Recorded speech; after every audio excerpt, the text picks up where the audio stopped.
The thing that's nice about Prismacolor pencils is you get these nice rich colors. And so by changing direction and doing a nice even layer and building it up, I can get a good rich color. And as soon as I built it up to about this stage, I can start putting more pressure on here. And the goal is to get rid of that white grainy look that I'm getting on the first layers, or 7 layers, right?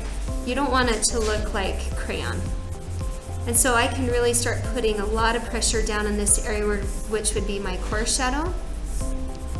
And look how rich I can get that color, and then I'm gonna fade it out here. Now if I wanna do more of an ombre look, I can introduce the next color below, and then I'm fading it into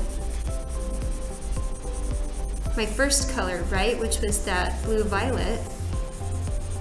And I'm starting with light pressure.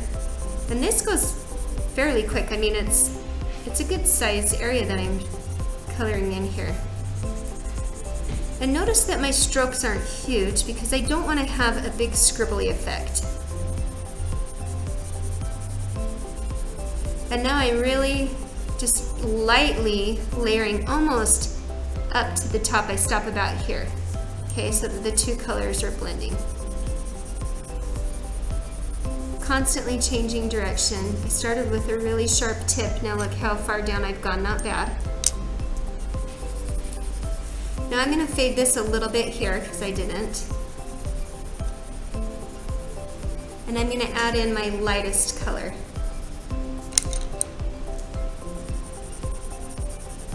This is a cooler blue that's really grayed down. I didn't love the light purple I had in my kit, so I went with this.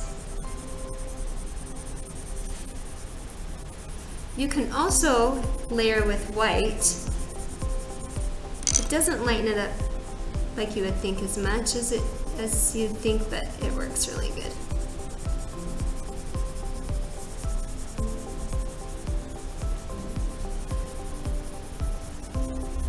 Okay, and then what you can do,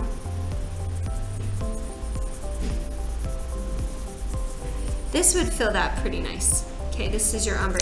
If you're just gonna go solid, what I would suggest is, if I have, this is my border, okay, and be really careful with colored pencil. Like, look how I swiped and how it smudges. You have to, I would just blow it off the paper because it is pretty grainy.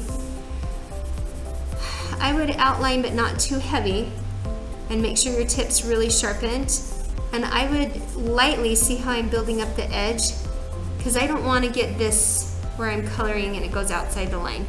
That's super hard to erase. It's like this waxy plastic film that it leaves behind. So I would lightly kind of bring myself in. It's like when I mow the lawn, I give myself a good edge to turn around. So now I'm turning the lawnmower around, and then I can start building up my layers like how I did here.